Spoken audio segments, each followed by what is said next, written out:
Number 10, The Wicker Man. With the crops fail, Samurai, next year your people will kill you on May Day. A policeman named Sergeant Howie follows clues to an isolated island, hoping to find out what happened to young Rowan Morrison, and things get weird pretty quickly.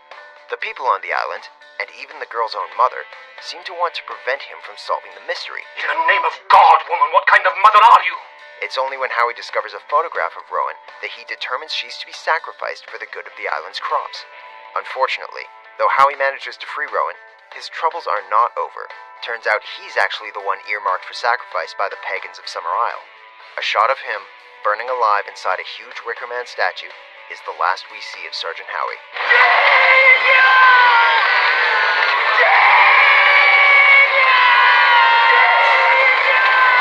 Number 9, Batman vs. Superman, Dawn of Justice. Breathe it in. That's fear. You're not brave. Despite the film's title, the climax here actually sees Batman and Superman teaming up, and with the help of Wonder Woman, they take on Lex Luthor's malevolent creation. This creature, seems to feed on energy. This thing is from another world. My world. In his quest to bring down the most powerful being on Earth, Luthor brings Doomsday to life using a combination of kryptonite, Kryptonian DNA, and human DNA. With every step of the battle, Doomsday evolves, becoming more and more powerful. Finally, Superman is forced to use Batman's kryptonite spear in a last-ditch effort to end the fight before it can spill into a populated area. Sadly, staying true to the comic books, Doomsday and the Man of Steel simultaneously kill each other in what looks like a really painful exchange.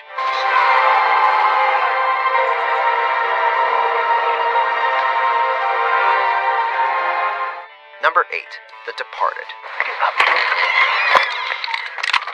Drop your weapon! You go into a Martin Scorsese gangster flick expecting two things: lots of violence and lots of death. But little did we know that this time, he'd be killing Leonardo DiCaprio. You erased me, huh? Oh, yeah, go ahead, shoot a cop, Einstein. Watch what happens. To catch a mole in the Boston Police Department, Leo's Billy Costigan is undercover in Frank Costello's mob to live a life of crime.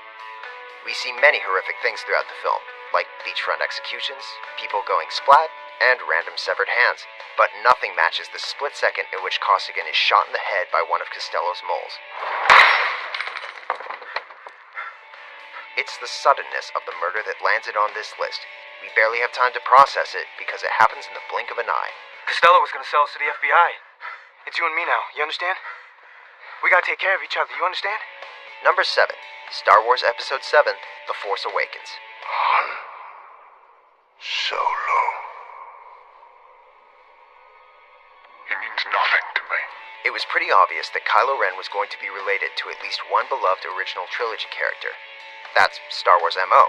What wasn't obvious is that he'd kill his own father. Han Solo. I've been waiting for this day for a long time. After being sent by his parents, Han and Leia, to learn the ways of the Force from his uncle, Luke Skywalker, Ben Solo is drawn to the dark side, just like his grandfather, Darth Vader. Your son, he's gone. He was weak and foolish like his father, so I destroyed him.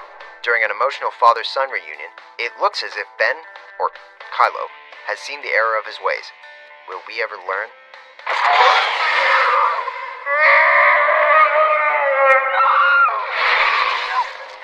Number 6, Saving Private Ryan. Where the hell are you going? Captain, get back here! Not many directors have the guts to kill off Tom Hanks, but Steven Spielberg did it. In this epic war flick, Hanks plays Captain John Miller, the commander in charge of a mission to save Private James Ryan, the last survivor of the 4 Ryan brothers sent to fight in World War II. By the film's climax, Miller's lost several men, but decides to help Private Ryan's company defend a bridge from German infantry. Unfortunately, in a case of tragic irony, Miller is shot by the same Nazi soldier to whom he'd previously shown mercy. But even as he faces certain death, Miller will do whatever it takes to accomplish his mission and offer some advice to young Private Ryan. James. Earn this.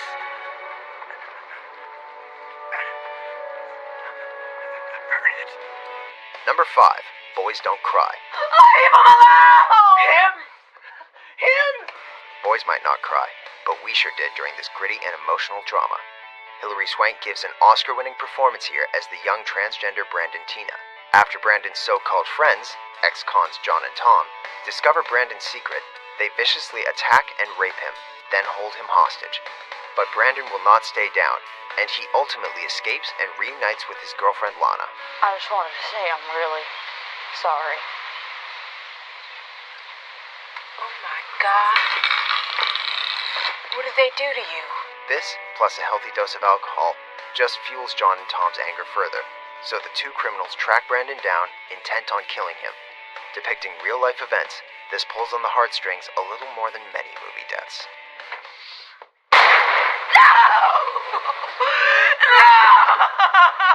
Number 4. Braveheart. Every man dies. Not every man really lives. Scotsman William Wallace finds himself facing a powerful enemy after King Edward Longshanks violently occupies Scotland. Tragically, Wallace's defiance leads to the deaths of his loved ones, but it also spurs him to lead his countrymen into battle against tyrannical English rule. That they may take our lives, but they'll never take our freedom! Unfortunately, despite his heroics, the Scot is apprehended, to be tried for treason and eventually executed for his so-called crimes. Bring me Wallace. Alive if possible. Dead? Just good. His accusers do afford him the opportunity to plead for clemency, but instead of using his last seconds on Earth to beg, our hero confirms where his faith lies. It's this defiance and refusal to surrender that make William Wallace one brave heart.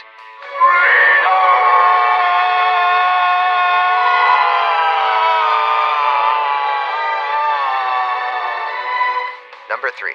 Leon the Professional. This is from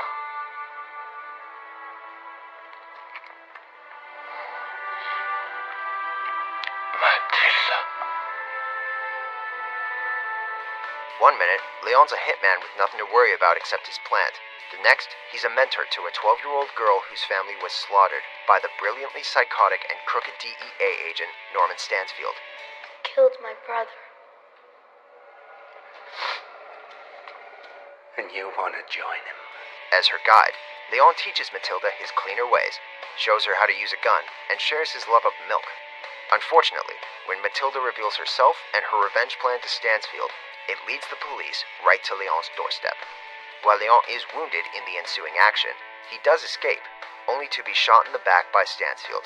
Knowing that the only way Matilda would be safe is with the crooked cop dead, Leon makes sure to bring Stansfield down with him.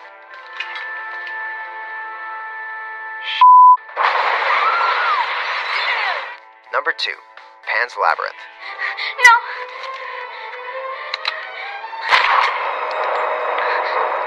Set in post-Civil War Spain, Guillermo del Toro's beautifully dark fairy tale follows a young girl named Ophelia. Escaping the horrors of war, the young heroine travels through a fantasy wonderland in an attempt to gain immortality.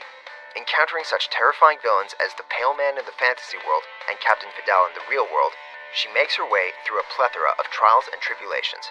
However, Vidal finally catches up with Ophelia and sadly shoots her in a shocking yet beautiful moment.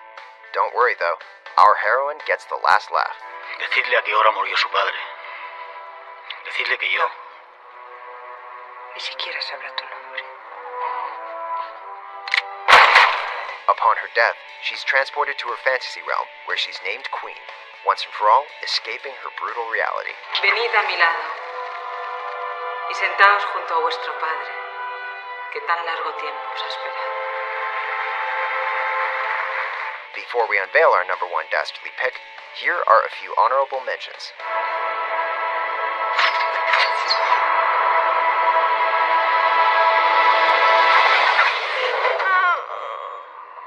I won't let you die. I won't let you.